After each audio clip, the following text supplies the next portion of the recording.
विवेक सिर्फ 12 साल का था जब उसका विवाह करवा दिया गया।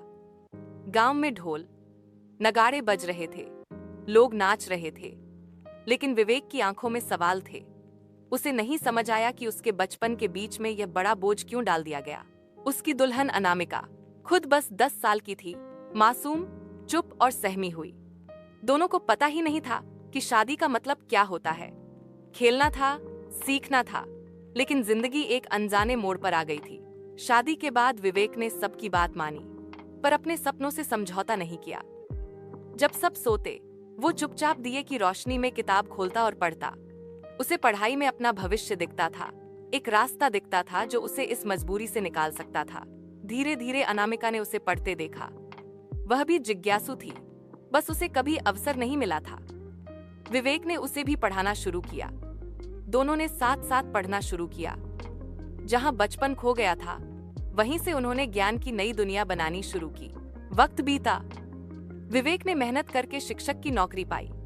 वह अपने गांव का पहला ऐसा युवक बना जिसे मास्टर जी कहा गया। अनामिका ने भी आंगनवाड़ी कार्यकर्ता के रूप में बच्चों की शिक्षा में योगदान देना शुरू किया। आज विवेक और अनामिका मिलकर गांव में बाल विवाह के खिलाफ जागरूकता फैलाते हैं। वे गांव गांव जाकर कहते हैं, बचपन को जीने दो, सपनों को उड़ान दो।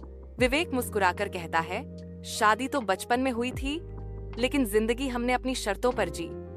अब हम चाहते हैं कि कोई और बच्चा मजबूर न हो, बल्कि खुद अपना भविष्य तय करे। आज विवेक और अनामिका सिर्फ एक दंपति नहीं, बल्कि समाज में बदलाव की मिसाल है। विवेक सिर्फ 12 साल का था जब उसका विवाह करवा दिया गया। गांव में ढोल नगाड़े बज रहे थे, लोग नाच रहे थे, लेकिन विवेक की आंखों में सवाल थे। उसे नहीं समझ आया कि उसके बचपन के बीच में यह बड़ा बोझ क्यों डाल दिया गया। उसकी दुल्हन अनामिका खुद बस 10 साल की थी, मासूम, चुप और सहमी हुई। दोनों को पता ही नहीं था कि शादी का मतलब क्या होता है। खेलना था, सीखना था, लेकिन जिंदगी एक अनजाने मोड़ पर आ गई थी। शादी के बाद विवेक ने सबकी बात मानी, पर अपने सपनों से समझौता नहीं किया। जब सब सोते, वो चुपचाप दिए की रोशनी में किताब खोलता और पढ़ता। उसे पढ़ाई में अपना भविष्य दिखता था, एक रास्ता दिखता था जो उसे इस मजबूरी से निकाल सकता था। धीरे धीरे अनामिका ने उसे पढ़ते देखा। वह भी जिज्ञासु थी, बस उसे कभी अवसर नहीं मिला था। विवेक ने उसे भी पढ़ाना शुरू किया। दोनों ने साथ साथ पढ़ना शुरू किया।